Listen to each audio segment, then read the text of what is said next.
नमस्कार दोस्तों, राजनीति अकेडमी के ऑफिशियल यूट्यूब चैनल पर मैं मोनू कुमार आप सभी का हार्दिक स्वागत करता हूँ।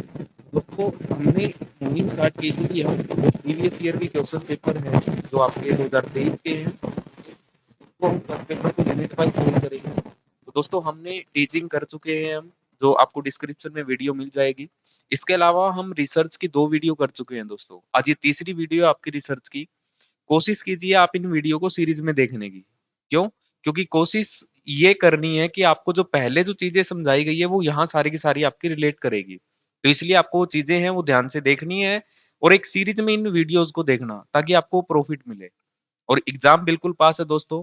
मैं इस बात की गारंटी देता हूँ, आप क्वेश्चन ध्यान से देख के जा रहे हो तो आपका सिलेबस भी रिवाइज हो जाएगा, क्योंकि हम चीजों को एकदम से डिटेल एक्सप्लेन कर रहे हैं। ठीक है दोस्तों, सबसे पहले एकेडमी की बात कर लेते हैं। तो हमारे पास यूपीएससी के बैच है दोस्तों, इसके बाद एचसीएस के बैच है, सीडीएस के बैच है और इसके अलावा हमारे पास नेट और जेआरएफ के लिए बैच है। दोस्तों, ये सारे के सारे ऑफलाइन बैच जो हमारे चलते हैं। हमारा एड्रेस है जवाहर नगर, गली नंबर 12, एचयू 4 नंबर गेट के सामने, हिसार। तो दोस्तों, ये हमारा एड्रेस है। आपको किसी भी प्रकार की इंफॉर्मेशन चाहिए तो यहाँ पे स्क्रीन पे जो नंबर आपको दिए गए हैं इन पे आप कॉल कर सकते हैं। नीचे की एक लाइन चल रही है दोस्तों, इस पे भी नंबर दिया हुआ है। आपको किसी भी प्रकार की इंक्वायरी की जरूरत है तो आप जरूर विजिट कीजिए। नेक्स्ट, हम 2015 से हिसार में यूजीसी नेट के फील्ड पे काम कर रहे हैं। अब देखिए दोस्तों, ये आपके सामने जो आपको दिख रहा है ये हमारे रिजल्ट हैं, जो आज तक असिस्टेंट प्रोफेसर लगे हैं या फिर कोई पीएचडी टीचर लगा है। और इसके अलावा दोस्तों, ये जितने भी दिख रहे हैं आपको, ये सारे के सारे हमारे नेट और जेआरएफ के स्टूडेंट हैं। ठीक है दोस्तों, तो ये हमारे रिजल्ट है जो आपको नजर आ रही है। नेक्स्ट करते हैं शुरुआत दोस्तों, और ये आपकी रिसर्च की लास्ट वीडियो रहेगी। इसमें सारे क्वेश्चन कवर कर दिए गए हैं। और दोस्तों देखिएगा, बस आपको क्या करना है, चीजों को ध्यान से देखना है। और यदि आपको अच्छा लगे दोस्तों तो आप इसको शेयर कीजिए, लाइक कीजिए, चैनल को सब्सक्राइब जरूर कीजिएगा और हम सारी की सारी यूनिट पढ़ेंगे। ठीक है दोस्तों, क्वेश्चन करने से पहले आपको ये देखना है कि क्वेश्चन में है क्या, चीजों को समझना है। क्योंकि रिसर्च में क्वेश्चन है वो आपको पता है थोड़ा सा घुमा फिरा के मिलेगा, लेकिन चीज आपकी बिल्कुल क्लियर हो जाएगी कि आपने इसको ध्यान से पढ़ा है। देखिए दोस्तों, एक बार पॉज करके वीडियो को देखने की कोशिश कीजिए, हम इसको कर पाते हैं नहीं। पहला क्वेश्चन करते हैं स्टार्ट। देखिए, the study of behaviour of human and non humans in the natural environment without any manipulation of variables is called. चरों के किसी भी प्रकार के हेरफेर के बिना प्राकृतिक वातावरण में मानव और गैर मानव के व्यवहारों का अध्ययन क्या कहलाता है? तो देखिए दोस्तों, जब हम किसी भी इंसान का या किसी भी जानवर का, उनके व्यवहार को हम जब ऑब्जर्व करते हैं बिना किसी मैनिपुलेशन के, किस तरीके से करते हो दोस्तों आप? क्या उसके अंदर चीजों को देखते हो या फिर उसमें कोई एक्सपेरिमेंट करते हो? तो आप कहोगे सर हम सिर्फ जब भी इन चीजों को देखना है तो हम सिर्फ उस बंदे को ऑब्जर्व करते हैं, ऑब्जर्व करके इन चीजों का ज्यादा पता लगता है। तो दोस्तों, बस यही बात आपको ध्यान रखनी है कि इनमें हम क्या करेंगे दोस्तों, ऑब्जर्वेशनल रिसर्च करेंगे। ऑब्जर्वेशनल रिसर्च होती क्या है इसके बारे में हम बात करेंगे, लेकिन यहाँ आंसर है आपका बी।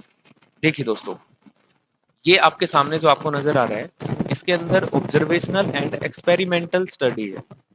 ऑब्जर्वेशनल क्या होता है? देखिए दोस्तों, observes observes and measuring variable without any manipulating them, मतलब बिना किसी मैनिपुलेशन के जब हम चीजों को ऑब्जर्व करते हैं तो वहां हम क्या यूज करते हैं? Observational study.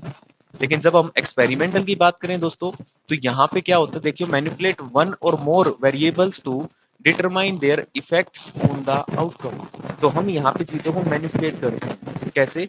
इंडिपेंडेंट वेरिएबल है वो अपने अकॉर्डिंग चीजों को चेंज करता है और उसका इफेक्ट हम देखते हैं किस पे? जो डिपेंडेंट वेरिएबल है। तो यहाँ पे हम मैनिपुलेट करते हैं। यदि इसकी मैं बात करूं तो ये अनकंट्रोल्ड होता है, ये सारा का सारा कंट्रोल होगा, कंट्रोल चीजें रहेंगी यहाँ। यदि मैं बात करूं इसकी तो लेस एक्सपेंसिव होगा, लेस टाइम कंज्यूमिंग होगा एंड इजियर टू कंडक्ट होगा। आप इसको आराम से कंडक्ट करा सकते हो। जब इसकी बात करूं तो ये मोर एक्सपेंसिव होगा, टाइम कंज्यूमिंग होगा और दोस्तों कॉम्प्लेक्स टू कंडक्ट होगा। इसमें टाइम भी लगेगा आपको और कॉम्प्लेक्स होगा, चीजों को बार बार देखना पड़ेगा।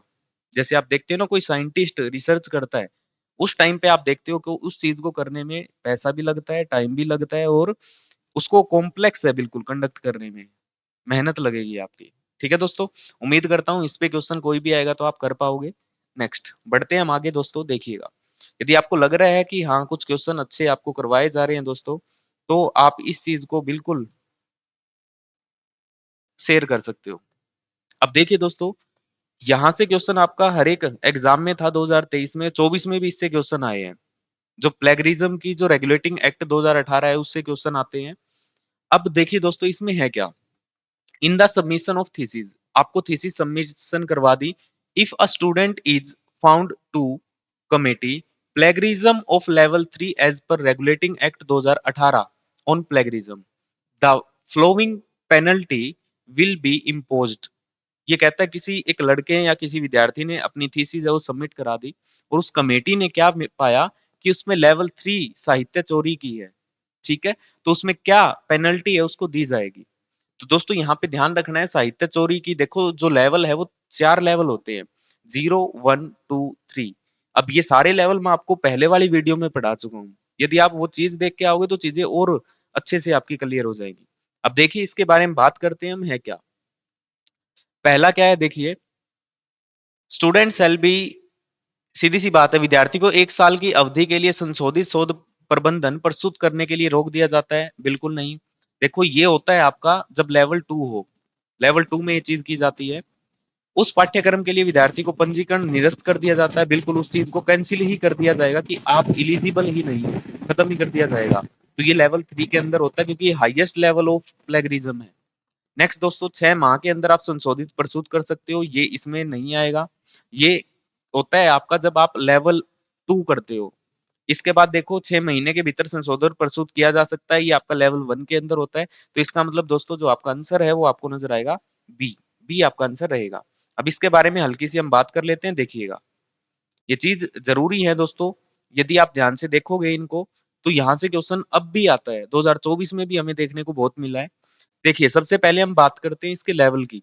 जब प्लेगरिज्म के लेवल की बात करूं तो 10% यदि आपने प्लेगरिज्म किया है तो वो आता है लेवल 0 में, और उसके अंदर किसी भी प्रकार की आपको पेनल्टी है वो नहीं लगती, ठीक है। लेवल 1 की बात करूं तो 10 से लेके 40, 10 to 40% तक आपने यदि प्लेगरिज्म किया है तो वहां पे क्या है, रीसबमिशन आप दोबारा सबमिट करा सकते हो स्क्रिप्ट को चेंज करके, कितने टाइम में, 6 महीने में, ठीक है दोस्तों। लेकिन जब हम लेवल 2 की बात करें तो इसमें कितना प्लेगरिज्म आता है, 40 to 60%, 40 से लेके 60% तक जब आप प्लेगरिज्म कर लेते हो तो यहाँ पे क्या करता है कि अब उसको सारी स्क्रिप्ट है वो चेंज करके कितने, 1 साल का टाइम दिया जाएगा कि 1 साल में आप उस चीज को दोबारा ला सकते हो। लेकिन लेवल 3 की बात करूं, जब आपने प्लेगरिज्म किया है 60% से ज्यादा, तो दोस्तों वो आपकी थीसिस ही, रिसर्च ही खत्म कर दी जाएगी। तो ये प्लेगरिज्म की परसेंटेज है और इधर इनसे मिलने वाली क्या आपकी पेनल्टी है, ठीक है दोस्तों। उम्मीद करता हूं बात आपकी क्लियर है बिल्कुल। बढ़ते हैं हम नेक्स्ट क्वेश्चन की तरफ, क्वेश्चन नंबर 3। देखिएगा दोस्तों, स्टैटिस्टिकल टेस्ट, यहां से भी क्वेश्चन आपको हर बार मिलेगा, एक बार देखिएगा इस क्वेश्चन को और कोशिश कीजिए करने की। करते हैं स्टार्ट, देखिए, a statistical test that permits assessment of possible significance of difference across means of multiple group is, वह संख्याकी प्रशिक्षण जिसके द्वारा अनेक समूहों के मध्यमानों के बीच अंतर की संभावित सार्थकता का आकलन किया जा सकता है, वह क्या कहलाता है। तो दोस्तों जब आप स्टैटिस्टिकल टेस्ट की यूज करते हो तो ये दोनों तो वैसे ही नहीं है, तो आपका आंसर बनेगा ये एनालिसिस ऑफ वेरिएशन, क्योंकि ये दोस्तों आपके स्टैटिस्टिकल टेस्ट के अंदर यूज ही नहीं होते, ठीक है दोस्तों। तो आपका आंसर रहेगा कौन सा, एना एनालिसिस ऑफ वेरिएंसेस, प्रसारण विश्लेषण आपका रहेगा आंसर। नेक्स्ट देखिएगा दोस्तों, यहाँ ये जो क्वेश्चन है दोस्तों ये भी आपका इंपॉर्टेंट है और अच्छे से आप इस चीज को देखिएगा। पहले की बात करते हैं, डिपेंडेंट और इंडिपेंडेंट की बात कर रहे हैं, तो दोस्तों यहाँ ये बात आपको ध्यान रखनी है, जब डिपेंडेंट और इंडिपेंडेंट वेरिएबल जो आपको नजर आएंगे वो सिर्फ आते हैं एक्सपेरिमेंटल रिसर्च के अंदर, ठीक है। एक्सपेरिमेंटल के अंदर हम चीजों को क्या करते हैं, बार बार उन पे एक्सपेरिमेंट करने की कोशिश करते हैं, और एक्सपेरिमेंट कब होगा, जब आपके पास वेरिएबल्स हो, ठीक है। देखिए करते हैं हम इसको, ये कहता है आश्रित चर जो डिपेंडेंट वेरिएबल होता है कभी भी द्विभाज्य नहीं हो सकता, बिल्कुल गलत बात है इसकी। जो डिपेंडेंट वेरिएबल है दोस्तों वो 2 से ज्यादा हो सकते हैं, ये कह रहा 2 हो ही नहीं सकते, ये गलत बात है, हो सकते हैं 2। नेक्स्ट क्या, स्वतंत्र चर से द्विभाज्य होते हैं, हमेशा नहीं होते, हमेशा नहीं होते, ठीक है। हो सकते हैं लेकिन हमेशा नहीं होते, बात इसने गलत कही है। कंजर्वेटर सदैव मतलब इंडिपेंडेंट वेरिएबल इज ऑलवेज, हमेशा नहीं है दोस्तों, तो इसलिए आपका आंसर बनेगा बी। हमेशा नहीं है, हमेशा इसने गलत बात कही है, तो आपका आंसर रहेगा बी। ठीक है, नेक्स्ट क्वेश्चन नंबर 5। ये क्वेश्चन भी बहुत बार देखा गया है दोस्तों, देखिएगा क्या है। इन studies involving human subjects, there could be short or long-term changes in participant because of psychological changes like boredom and fatigue. This would consist constitute which of the following threats to internal validity। जब अध्ययनकर्ता में मनुष्य शामिल होते हैं, उनमें वे ऊब जाना और थकान जैसी चीजों को मनोवैज्ञानिक परिवर्तन के कारण प्रतिभागियों में अल्पकालिक या दीर्घकालिक मतलब थोड़े समय के लिए और ज्यादा समय के लिए परिवर्तन हो सकते हैं। इसमें आंतरिक वैधता के लिए निम्नलिखित में से कौन सा खतरा उसको होता है। देखिए, जब आप रिसर्च कर रहे हो तो आपके पास टाइम होता है, अच्छा खासा टाइम होता है, 2-3 साल भी, 5 साल भी, 4 साल भी लगा देते हो, तो एक बहुत लंबा टाइम हो जाता है। और कई बार ऐसा फील होता है यार ये क्या कर रहे हैं, ऊब चुके हैं, बिल्कुल थक चुके हैं इस चीज से।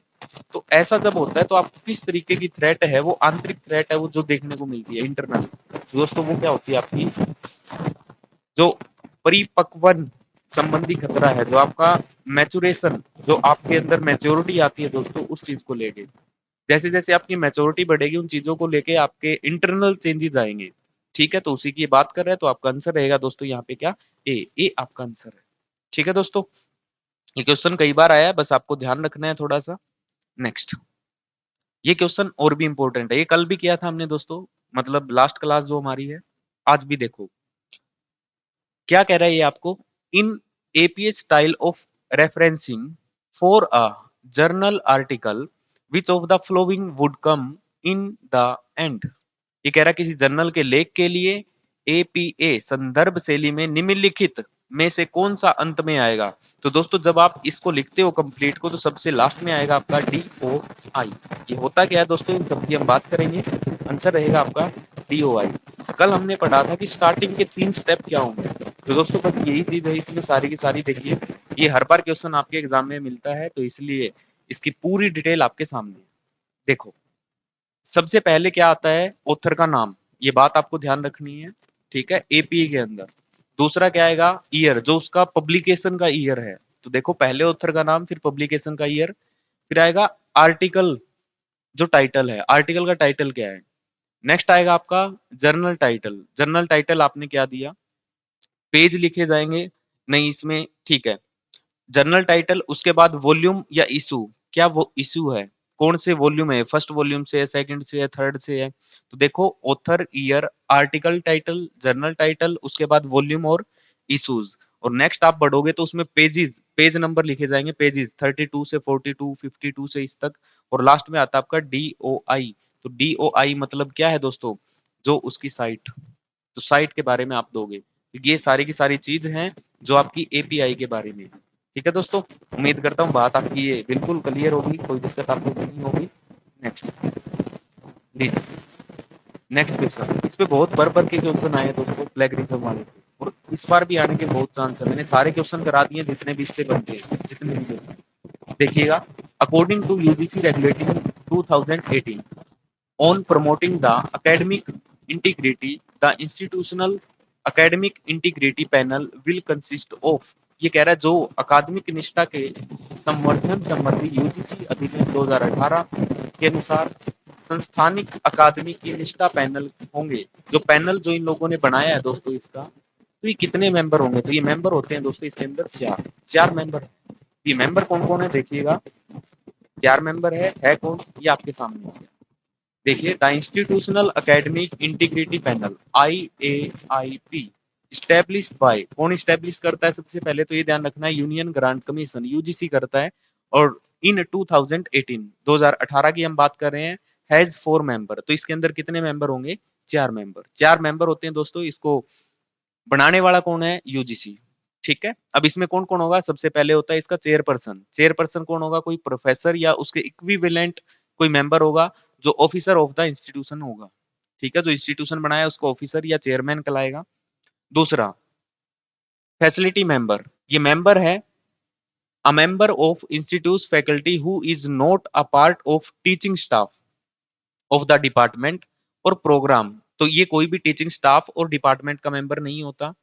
इसकी जब हम बात करते हैं नॉन टीचिंग स्टाफ की जब हम बात करें तो अ मेंबर जो नॉन टीचिंग से है, सीधी सी बात है, नॉन टीचिंग का मेंबर होगा।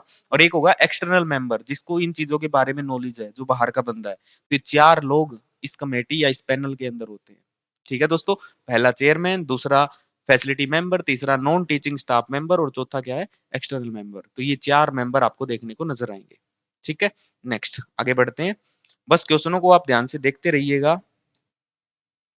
नेक्स्ट क्वेश्चन, ये भी इंपॉर्टेंट क्वेश्चन है दोस्तों, दोनों ही चीजें देखिए। Cohort study samples are driven from a generally defined population over a time. सहगण अध्ययन में प्रतिदर्श के सामान्य रूप से परिभाषित जनसंख्या से अलग अलग समय के लिए किए जाते हैं। नहीं, बात करूंगा इसके बारे में, ये गलत है। आगे सारी चीज अभी पढ़ने को मिलेगी। Trend studies sample are drawn from specific well defined population, ये बात भी गलत है। दोनों ही बातें आपकी गलत है दोस्तों। तो आंसर रहेगा आपका ये। अब इसके बारे में आप हम हल्की सी बात करते, ये रही ट्रेंड स्टडी का। बात जब हम करें तो क्या होता है, ये डिफरेंट सैंपल होते हैं। Different sample are taken from a population whose member may change in a time.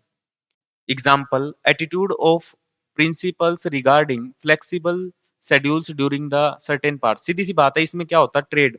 देखो सीधी सी बात है, ट्रेंड्स ट्रेंड्स को हम यूज कर सकते हैं ट्रेड के हिसाब से, है ना। तो हम क्या करते हैं, डाटा इसके अंदर बार बार चेंज होता है, एक टाइम पीरियड के दौरान होता है। तो हम यहाँ पे चेंजेबल डाटा लेते हैं, जो डिफरेंट सैंपल होंगे, अलग अलग सैंपल लेंगे और टाइम पीरियड होगा इसके अंदर, एक टाइम पीरियड के दौरान लेते हैं। ठीक है, कोर्ट स्टडी की जब हम बात करते हैं, सैंपल इन पर्टिकुलर पॉपुलेशन, एक पर्टिकुलर पॉपुलेशन होगी, do not change over the course of the survey, survey के दौरान आप उसको चेंज नहीं कर सकते। ठीक है, जब हम बात करें पैनल स्टडी, तो पैनल में क्या होता है, the researcher survey has same sample of individual during the course of the सर्वे। जब सर्वे के दौरान एक एक व्यक्ति से सैंपल इकट्ठा किया जाता है, तो वो होता है आपका पैनल स्टडीज। तो ये तीनों की तीनों इंपॉर्टेंट है दोस्तों, पेपर में दोबारा भी आपको देखने को मिलेगी। और ये जो है, ये इससे हमने कल भी 2-3 क्वेश्चन किए हैं। कोर्ट स्टडीज ये आपकी एग्जाम के अंदर बहुत ज्यादा पूछी गई है 2023 में। ठीक है, बस ये ध्यान रखना है क्या होता है, samples in a particular population do not change over the course of the survey. Survey जब तक आपका चल रहा है, ऐसा नहीं है कभी भी करोगे आप, नहीं, एक टाइम पीरियड होता है, उस टाइम पीरियड के दौरान करना है और आपको ये चीजें हैं वो चेंज नहीं करनी। नेक्स्ट क्वेश्चन देखिएगा, इसको हम पढ़ते हैं। पी वैल्यू के ऊपर आपका क्वेश्चन है ये। The P value of a test depends on a sample size, बिल्कुल बात इसकी जायज है। पी सैंपल, पी वैल्यू है वो डिपेंड करती है किस पे, उसके साइज पे। साइज बहुत बड़ा मैटर करता है यहाँ पे। एन इम्पोर्टेंट डिफरेंस में note be statistical significant if the sample size is too small. यदि प्रति दृश्य बहुत छोटा होता है, तो हो सकता है कि महत्वपूर्ण अंतर संख्य के रूप से सार्थक न हो। तो हो सकता है, हो सकता है, दोनों बातें आपकी बिल्कुल जायज हैं। तो आंसर रहेगा आपका बी, ए सॉरी, जिसमें दोनों के दोनों क्या रहेंगे आपके सही। लो जी, नेक्स्ट इंडिपेंडेंट वेरिएबल के लिए आपका क्वेश्चन है। बड़े अच्छे से आपको पढ़ना है, यहां से आपकी बहुत सारी चीजें वो क्लियर होंगी। पढ़िएगा, which among the following are correct statement about an independent variable. जो आपका इंडिपेंडेंट वेरिएबल है, जो स्वतंत्र चर है, के संदर्भ में निम्नलिखित कथन में से कौन सा कथन सही है। पहला क्या है, it can have at most two level, इसमें अधिकतम दो स्तर हो सकते हैं। ये बात नहीं, इसमें कितने भी स्तर हो सकते हैं, पहला आपका गलत है। दूसरा चेक करते हैं, it can have only number of level, इसमें स्तरों की संख्या कितनी भी हो सकती है, ये बात सही है। इसमें अधिकतम दो है, ये बात गलत है, इसमें कितने भी स्तर हो सकते हैं। ठीक है, नेक्स्ट नेक्स्ट बात करें, it can be qualitative variable, ठीक है, ये गुणात्मक हो सकता है और दूसरा ये क्वालिटेटिव भी हो सकता है। दोनों की दोनों बातें इसमें सही है कि यदि हम इंडिपेंडेंट और डिपेंडेंट वेरिएबल की जब हम यूज करते हैं दोस्तों, तो आप दोनों ही डाटा के लिए यूज कर सकते हो, चाहे वो क्वालिटेटिव हो चाहे वो क्वांटिटेटिव हो। तो दोनों में ही होगा, तो आपका answer B, C and D. तो बी, सी, डी ये रहा दोस्तों, तो आपका आंसर रहेगा ये। नेक्स्ट आगे बढ़ते हैं, नेक्स्ट क्वेश्चन पढ़िएगा इसको। देखो ये फिर दोबारा से वही आ गया, है ना, प्लेगरिज्म से लेके। दोस्तों ये क्वेश्चन बहुत बार पूछा गया है, फिर कह रहा हूँ इस प्लेगरिज्म के सारे क्वेश्चन मैं करा चुका हूँ, बस इसको ध्यान से देख लीजिएगा आप। क्या कह रहा है इसमें, आपको चेक करना है, क्या चेक करना है, identify the correct statement on handling of plagiarism as per UGC regulating 2018 on plagiarism. साहित्य चोरी से संबंधी यूजीसी विनियम 2018 के अनुसार साहित्य चोरी से निपटने और संबंधी कई कथनों को चिन्हित कीजिए, इनमें से कौन सी चीज है वो आपकी सही है। तो पहला पढ़ते हैं दोस्तों, देखिए, a higher education institution can initiate proceeding on the basis of finding of an examiner। किसी पर्यवेक्षक की जांच परिणाम के आधार पर उच्चतर शिक्षा संस्थान कार्रवाई प्रारंभ कर सकता है। बिल्कुल बात सही है। यहाँ पे इसमें साफ साफ ये बात कही गई है कि higher education institution can be initiate proceeding on the basis of finding of an examiner. किसी भी एग्जामिनर से आधार पर उच्चतर संस्था कार्रवाई प्रारंभ कर सकता है। दूसरा देखिएगा, a higher education institution can not taken suo motu notice of an act of plagiarism. उच्च शिक्षा संस्थान साहित्य चोरी के कृत्यों का समय से संज्ञान नहीं ले सकता। ये बात गलत है, समय संज्ञान ले सकता है दोस्तों, ये बात आपकी गलत है, मतलब बी गलत है, ए है। तो आपका आंसर आपको मिल ही गया। देखो ए बी है, ये भी गलत है, ए बी है, ये भी गलत है, उसमें ए नहीं है, तो आपको आंसर आपको साफ साफ मिल भी गया। तो ए आपका, बी आपका आंसर रहेगा। सी के बारे में हम बात करते हैं, देखिएगा क्या है, the departmental academic integrity panel will be headed by the head of department। विभागीय अकादमी निष्ठा पैनल की अध्यक्षता विभागीय अध्यक्ष के द्वारा की जाती है। तो ये बात आपकी बिल्कुल सही है। ठीक है दोस्तों, नेक्स्ट आंसर रहेगा आपका बी। उम्मीद करता हूं बात आपको ये समझ आई होगी। नेक्स्ट क्वेश्चन को ध्यान से पढ़िएगा, ध्यान से पढ़िएगा, किस चीज से रिलेटेड है ये, सैंपलिंग से, सैंपल की बात कर रहे हैं, देखिएगा। इसकी यदि हम बात करें, करते हैं start. When selection procedure is biased. आपने जो भी चीज सिलेक्ट की है वो बाइज्ड है। बाइज्ड का मतलब क्या है, उसमें पक्षपात है। ठीक है, taken a large sample will help reduce the बाइस, बिल्कुल गलत है। जब आप बाइज्ड सिस्टम ही कर रहे हो, चीजों को अपने अकॉर्डिंग कर रहे हो, तो वो चाहे छोटे पे करो चाहे बड़े पे करो, बाइज तो बाइज ही रहेगा। तो मतलब पहला आपका क्या रहेगा, गलत। दूसरा हम पढ़ते हैं, in a normal distributed data the changes of individual observed value deviating more than 3 times the standard deviation from the mean value are very less। सामान्य रूप से वितरित दत्त में व्यक्तिगत प्रेक्षित मानों का मध्य मान से विचलन की 3 गुना मानक विचलन से अधिक होने की संभावना बहुत कम होती है। तो बात सही है, इतना इसके अंदर चेंज बिल्कुल नहीं आता। तो आपका दूसरा सही है और पहला गलत है। तो आपका आंसर दोस्तों यहां नजर आ रहा होगा आपका डी। ठीक है दोस्तों, नेक्स्ट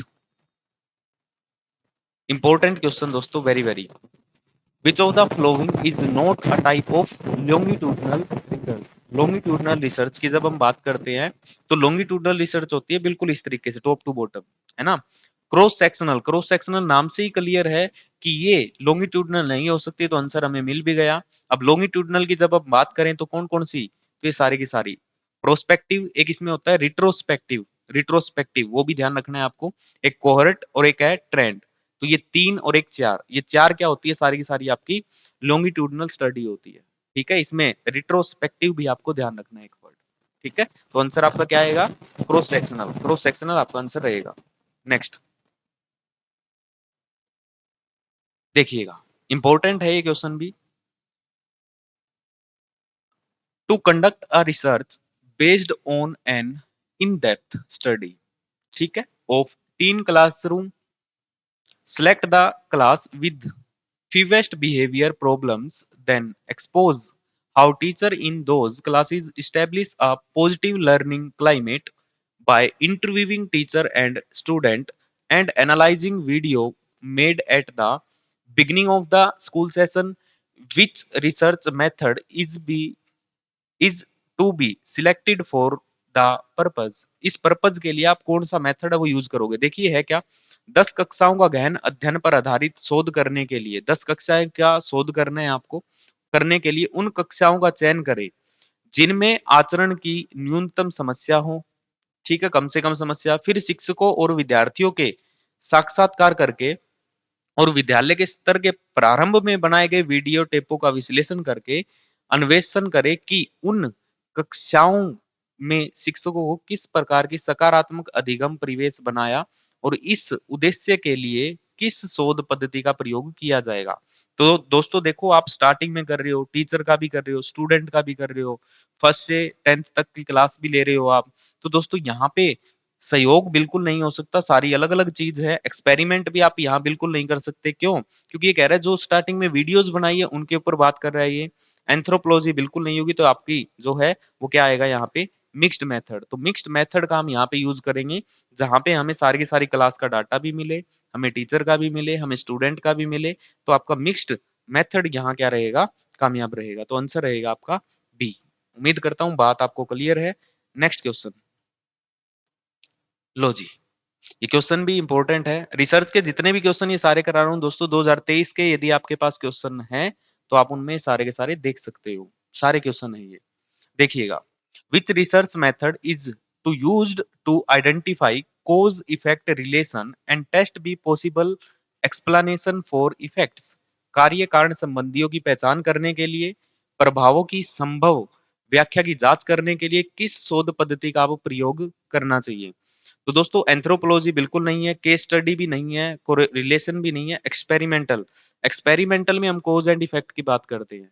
अभी थोड़ी सी देर पहले मैंने आपसे बात की थी कि जब हम एक्सपेरिमेंटल रिसर्च करते हैं तो वहां पे डिपेंडेंट और इंडिपेंडेंट वेरिएबल की बात आती है। तो बस इंडिपेंडेंट और डिपेंडेंट वेरिएबल में हम क्या चेक करते हैं, कोज और इफेक्ट। कारण जैसे बदलेगा उसका इफेक्ट भी चेंज होगा। तो वो बात हम किस में पढ़ते हैं दोस्तों, एक्सपेरिमेंटल में। तो यहाँ आपका आंसर आपको नजर आएगा एक्सपेरिमेंटल रिसर्च में। नेक्स्ट आगे बढ़ते हैं क्वेश्चन की ओर।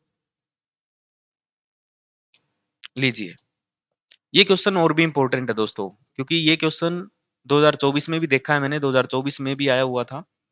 विच among the following software are used for data analysis in research. शोध के दत्त विश्लेषण के लिए निम्नलिखित में से किस सॉफ्टवेयर का प्रयोग किया जाता है। जब आप रिसर्च करते हो और रिसर्च के दौरान आप डाटा एनालिसिस करते हो तो उसमें किस किस सॉफ्टवेयर का यूज करते हो। तो दोस्तों आपको ध्यान रखना है, SPSS सॉफ्टवेयर, इसके बाद माइक्रोसॉफ्ट एक्सेल का यूज करते हो, एक PSPP। इन तीन सॉफ्टवेयरों का आप यूज करते हो, A C and E। तो आपका आंसर आपको नजर आ रहा है बी। तो बी आपका आंसर है। ठीक है दोस्तों, अब इनके बारे में हम थोड़ा थोड़ा देखेंगे है क्या ये सारी बात। ये आपके सामने स्क्रीन पे माइक्रोसॉफ्ट एक्सेल आप जानते हो। दूसरी बात करता हूं SPPS, ये क्या होता है, statistical package for the social science, is a software package that helps use analyse data and make data driven decision. मतलब क्या करता है, डाटा को एनालिसिस करने में आपकी सहायता करता है और इसके बाद डाटा ड्रिवन डिसीजन, जब डिसीजन लेना है उसमें भी आपकी सहायता करेगा। ठीक है, अब देखिए दोस्तों, डाटा एनालिसिस की बात कर रहे हैं। SPPS can help use analyze the large data sets, identify trends and procedures, सारी बात इसमें करेगा। S S SPSS can help user prepare and access data for analyzing, reporting के लिए यूज करते हो। इसके बाद मॉडलिंग के लिए, मतलब ये सारी की सारी चीज आपकी किस में आएगी, इसमें। और आपने ऊपर भी देखा है यहाँ पे क्या क्या है, क्रिमिनल इन्वेस्टिगेशन, बिजनेस इंटेलिजेंस, इन सब में भी आप इसका यूज करते हो। ठीक है, आते हैं इधर। PSPP don't have an official acronym, इसका कोई ऑफिशियल ओक्रेनियम नहीं है, but here are some possible interpretations, perfect, statical, professional, present, probabilities, sometime, prevent problem and people should be preference PSSP। अब ये क्या है, देखिए दोस्तों, PSPP is free open source है, सॉफ्टवेयर है, एप्लीकेशन है जो statistical analysis of sample data, जो डाटा की सैंपलिंग करने में यूज आता है। It is free alternate to IBM SPP SPSS statistical and is similar in many way। मतलब क्या है? It is free alternative to IBM SPSS statical and is similar in many way. ये दोनों एक दूसरे के सिमिलर है। ठीक है, फीचर क्या है? वही सारा का सारा डाटा एनालिसिस करता है, टेक्स्ट फाइल है वो सारी की सारी आएगी। टी टेस्ट यहाँ पे आएगा आपका। ठीक है, यूजर इन्फ्लुएंस आएगा यहाँ पे, चाहे वो GUI आप बोलते हो, वो सारी की सारी चीज इसमें आएगी। तो बस मुद्दा यही है कि आपसे पूछा गया कि इन दोनों का यूज क्या है। तो इन दोनों का यूज किस लिए करते हैं हम? जब हम डाटा एनालिसिस करते हैं। तो ये सॉफ्टवेयर हैं दोस्तों जो दोनों के दोनों काम आते हैं। ठीक है, एक्सेल आपने देखा ही है, आपने यूज किया है, तो इसलिए उसके बारे में नहीं बताया मैंने। तो बस बात यही है। नेक्स्ट, ये क्वेश्चन भी इंपॉर्टेंट है दोस्तों, देखिएगा। Which among of the following are the forms of realism in the context of research? निम्नलिखित में से कौन से यथार्थवाद के रूप में है? तो यथार्थवाद में देखो, एक तो है इंपेरिकल, आपने पढ़ी भी होगी चीजें, और दूसरा है क्रिटिकल। ये दो चीज आएंगी आपकी, आंसर रहेगा बी। जब आप देखते हो दोस्तों, आपने पढ़ी भी होगी आइडियलिज्म, रियलिज्म, ये कुछ आइडियोलॉजीज है जो आप स्टार्टिंग में पढ़ते हो। तो जो रियलिज्म में है आपकी दो, ये आपको देखने को मिलेगी, इंपेरिकल और क्रिटिकल। ठीक है दोस्तों, तो आंसर आपका रहेगा ए। आगे बढ़ते हैं, देखिएगा।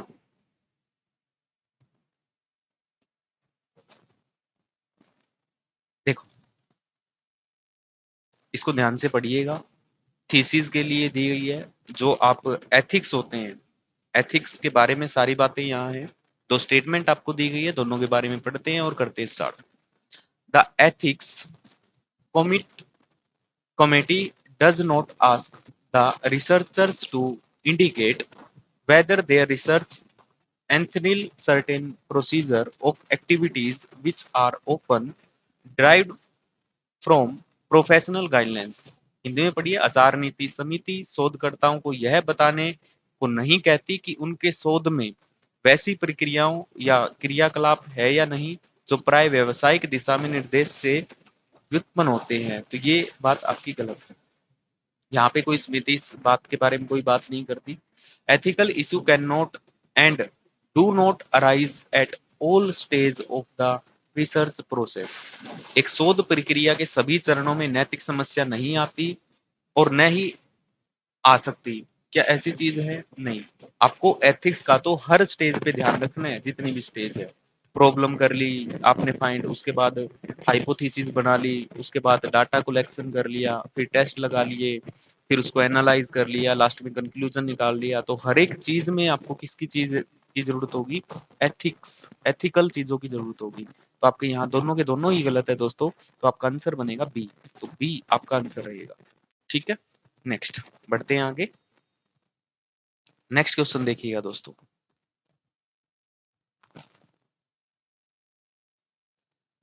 इन the context of research publication what is the full form of SSCI? शोध प्रकाशन के संदर्भ में SSCI का पूर्ण रूप क्या है? तो दोस्तों SSCI का पूर्ण रूप है social statistical computing index. Social statistical computing index, ये इसकी फुल फॉर्म है जो आपको ध्यान रखनी है। आंसर रहेगा आपका सी। दोस्तों इसमें समझाने का कुछ नहीं है, ये रटने की बात है। नेक्स्ट, क्वेश्चन नंबर 21, देखिएगा, पढ़िएगा इसको और करते हैं start. Which among of the following is window based software tools used for publishing and managing bibliography? जब आप किसी भी विंडो बेस्ड सॉफ्टवेयर का यूज करते हो, किसके लिए? पब्लिशिंग एंड मैनेजिंग, किसको? बिब्लियोग्राफी।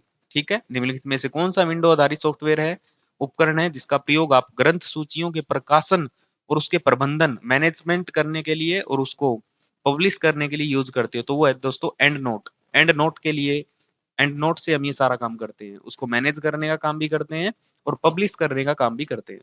ठीक है, तो यहाँ आंसर आपका रहेगा ए। ठीक है दोस्तों, नेक्स्ट आगे बढ़ते हैं। क्वेश्चन नंबर 22, ये क्वेश्चन इंपॉर्टेंट है दोस्तों, देखिएगा, क्योंकि नॉर्मल डिस्ट्रीब्यूटिव कर्व है, यहां से क्वेश्चन आएगा एग्जाम में, समझना है बस आपको। The standard normal distribution has mean equal.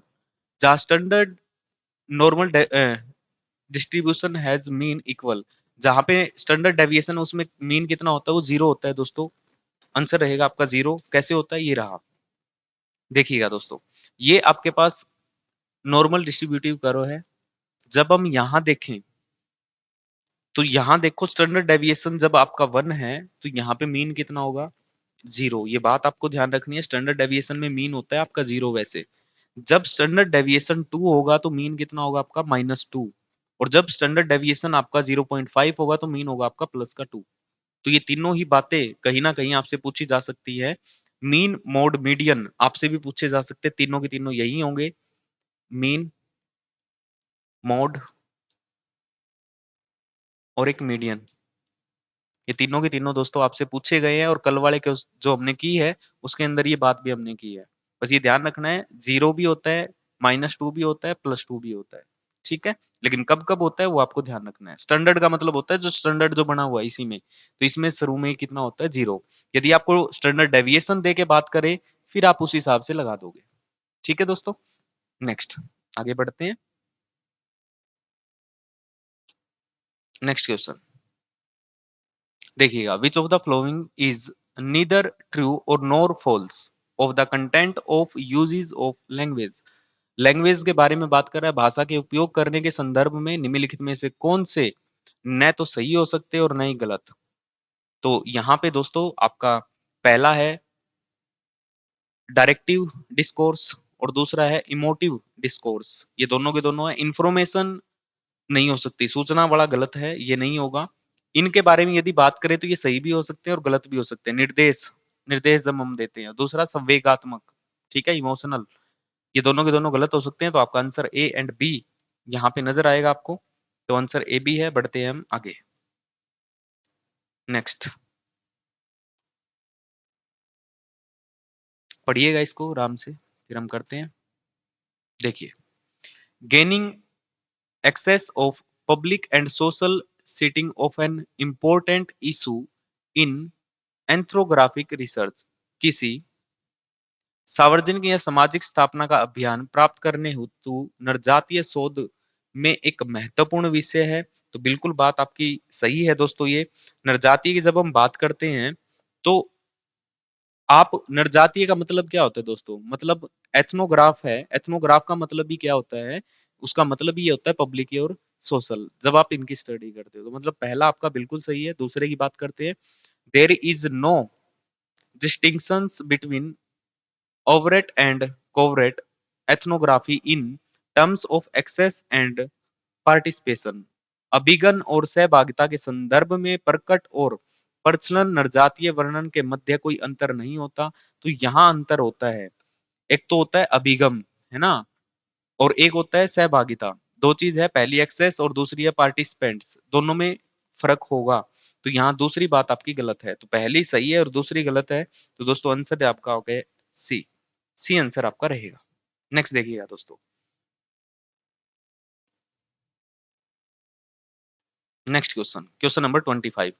One of the characteristics of probability sampling is, probability sampling, जहां प्रोबेबिलिटी आपको नजर आए। प्रोबेबिलिटी का मतलब ये होता है कि हर एक जितने भी बैठे हैं आपके पास या जहां से सैंपल उठा रहे हैं, सबके इक्वल चांस है कि हो सकता है उनका नंबर आ जाए सैंपलिंग में। तो सबके पास इक्वल चांस होते हैं। देखिए, क्या जनसंख्या पूर्वाग्रह, पॉपुलेशन बाइस, बाइस का तो बात ही नहीं है, बाइस तो काट ही दीजिए। एक्सीडेंटल, इनकी जब हम बात करते हैं एक्सीडेंटल की, तो यहाँ पे क्या होता है, जो चीजें हैं वो बाइस तो नहीं होती, लेकिन क्या होती है, प्रोबेबिलिटी सैंपलिंग यहाँ काम नहीं करती। तो रैंडम सैंपलिंग आपका क्या रहेगा आंसर। रैंडम सैंपलिंग का मतलब भी क्या होता है, जब आपके पास पूरी पॉपुलेशन है और उस पॉपुलेशन में से आप ये कहते हो कोई भी 5 आ जाइए, तो 5 आ जाइए, कोई भी 5, या फिर खुद उठाओ इसको इसको इसको इस तरीके से, तो सबकी इक्वल अपॉर्चुनिटी, आप तो किसी को भी उठा सकते हो, बायस नहीं है सिस्टम, ठीक है। तो आपका आंसर रहेगा सी, रैंडम सिलेक्शन। रैंडम का मतलब ही हमें पता लग रहा है, रैंडम में किसी प्रकार की बायसनेस आपको नजर नहीं आएगी। नेक्स्ट देखिएगा दोस्तों, विच of the following is the characteristics of qualitative interview. Qualitative बात ध्यान रखना है आपको। देखिएगा, it is less structured. Qualitative मतलब होता है गुणात्मक, मतलब क्वेश्चनों का स्ट्रक्चर नहीं है, कुछ भी पूछ लेगा, है ना। तो यहाँ पे स्ट्रक्चर नहीं होता आपका, बात जायज है इसकी। इट रिफ्लेक्ट्स रिसर्चर्स कंसर्न, इसमें शोधकर्ता के सरोकार का प्रतिबिंब मिलता है, नहीं इसमें नहीं मिलेगा, पता ही नहीं लगेगा क्योंकि क्वेश्चन ही आपसे ऐसे पुट किए जाएंगे। The interviewer is allowed to ramble, इसमें साक्षात्कार में बैरियर ओ बेसिर पैर के क्वेश्चन है वो आपसे अनुमति होती है, बिल्कुल यहाँ पे बिना किसी लॉजिक के क्वेश्चन आपसे पूछे जाएंगे। इसके अलावा the interviewer has standard question यहाँ नहीं होते, वो क्वालिटेटिव में होंगे स्टैंडर्ड क्वेश्चन, ठीक है। ये दोनों जो है आपकी, एक तो ये क्वालिटेटिव की है दोस्तों, क्वांटिटेटिव। और नेक्स्ट देखते हैं, it is flexible in approach, बिल्कुल फ्लेक्सिबल होती है। जब हम बात करें क्वालिटेटिव की, क्वालिटेटिव तो ध्यान रखना है दोस्तों, यहाँ पे क्या होगा, स्ट्रक्चर नहीं होगा उसका, बिना सिर पैर के क्वेश्चन आपसे पूछे जाएंगे। It is flexible in approach, approach भी फ्लेक्सिबल आपको नजर आएगी। तो आंसर है आपका ए और सी और ई, तो ये रहेंगे दोस्तों, तो ए सी ई आपका रहेगा डी, डी आपका आंसर है। नेक्स्ट, नेक्स्ट क्वेश्चन ध्यान से पढ़िएगा, ये क्वेश्चन भी एग्जाम में काफी बार पूछा गया है। Covert research in ethnography is based beset with, नरजातीय वर्णन में परछन शोध निम्नलिखित में से किससे परिपूर्ण है, किससे। तो जब आप नरजातीय शोध करते हो तो दोस्तों वो एथिक चीजों को आप ज्यादा ध्यान रखोगे, पर्सनल इशू वहां नहीं होंगे, पॉलिटिकल इशू वहां नहीं होंगे, हिस्टोरिकल इशू वहां नहीं होंगे, वहां पे क्या होगी, एथिकल इशू, नैतिक मुद्दों को आप यहाँ पे उठाओगे। नरजातीय का मतलब क्या है, जब जहां सारे सारे अलग अलग धर्म के लोग एक साथ बैठे हैं तो पॉलिटिकल हिस्ट्री बात ना करके क्या करेंगे, नैतिकता की बात यहाँ पे की जाएगी, ठीक है। तो आपका आंसर रहेगा इसके अंदर बी। आगे बढ़ते हैं, क्वेश्चन नंबर 28 लीजिए, पढ़िएगा इसको, इंपॉर्टेंट है ये। देखो पहला किसके लिए था, क्वालिटेटिव, अब किस पे आ गया, क्वांटिटेटिव, दोनों पे क्वेश्चन आए हुए हैं। देखिए, which of the following factors must be taken into the account in quantitative research, परिणात्मक शोध में निम्नलिखित में से किन कारकों को पर अनिविड़ित विचार किया जाना चाहिए। तो पहला क्या है दोस्तों, मेजरमेंट। तो आप देखिए, जब आपके पास डाटा है बहुत सारा तो क्या उसमें मेजरमेंट होगा, तो आप कहोगे सर बिल्कुल मेजरमेंट होगा। दूसरा, कैजुअलिटी बिल्कुल होगी, कारणता होगी उसके अंदर कुछ ना कुछ। यदि मैं रेप्लीकेशन की बात करूं तो रेप्लीकेशन भी होगा। चौथे की बात जब हम करते हैं, एक्सक्लूजन ऑफ स्टैटिकल एनालिसिस नहीं होता, अपवर्जन नहीं होता उसका, ठीक है। Next, less importance to standardize, मानवीकरण को कम महत्व, ये भी बात गलत है। तो आपका आंसर रहेगा ए बी एंड सी। तो आंसर है आपका दोस्तों ए। तो बात आपको ध्यान रखनी है, मेजर कर सकते हैं, कैजुअलिटी होती है, रेप्लीकेशन हो सकता है, ठीक है, ये सारी की सारी बात इसमें आएंगी। Next, question number 29, which of the following are the characteristics of qualitative research, qualitative की फिर से आ गई, जो गुणात्मक पूरक शोध है उसमें से कौन सा आपका रहेगा। देखियो, it liberally use statical test, यह उदार तरीकों से सांख्यिकीय परीक्षणों का प्रयुक्त करता है, बिल्कुल नहीं करता। गुण की बात कर रहे हैं, ठीक है, गुण, गुण में ये नहीं आएगा। इट इज नरेटिव, यह क्या है, असंख्यक है, बात सही है। इट इज लेबोरेटरी ओरिएंटेड, बिल्कुल नहीं है, लेबोरेटरी में किसका करोगे, जिसका पास आपका डाटा है, डाटा का भी करते हैं हम, डाटा इसमें है ही नहीं। नेक्स्ट लिखेंगे, इट इज इंटरप्रेटिव, बिल्कुल है, इसमें इंटरप्रेटिव चीजें होती है, यह व्याख्यात्मक होता है। It focus on the cultural construction of meaning, बात सही है, यह अर्थ में सांस्कृतिक संरचना के अध्ययन का केंद्रित है। तो आपका आंसर यहाँ दोस्तों आएगा, आपका सही है बी, नेक्स्ट सही है आपका डी, और नेक्स्ट है ई, बी डी ई, तो आपका आंसर रहेगा डी। दोस्तों आंसर है आपका डी। उम्मीद करता हूँ ये बात आपको समझ आ रही होगी। बस ये ध्यान रखना है, डाटा बेस्ड है या बिना डाटा है। देखिएगा, नेक्स्ट क्वेश्चन है आपका, दो स्टेटमेंट आपको दी गई है, इनके बारे में बात कर रही है, कौन सी सही है कौन सी गलत है। देखिएगा, an abstract is a detailed report of the researcher study conducted and intended to generate interest among other researcher, एक सार संचलित किए गए शोध अध्ययन का एक विस्तृत प्रतिवेदन है और उसका उद्देश्य अन्य शोधकर्ताओं में रुचि जागृत करना है। नहीं दोस्तों, रुचि जागृत करना नहीं होता। आपने शोध कर दिया, कंप्लीट डिटेल दे दी, उसका सार दे दिया, तो उससे क्या आगे चीजों को समझने में हेल्प मिलती है, ना कि उनको क्या करने में, उनको किसी भी प्रकार की प्रतिवेदन के लिए नहीं होता, मतलब उनको जागृत करने के लिए बात यहाँ नहीं की जाती। बस ये है कि कोई भी उस पे रिसर्च करेगा तो उससे उसका डाटा से उसको पता चल जाएगा कि हाँ, यहाँ तक ये चीजें हुई है। नेक्स्ट पढ़िएगा, the introduction sections of a researcher paper in addition to literature review introduce the selected area of researcher and reflects the theoretical manipulation of the proposed research project।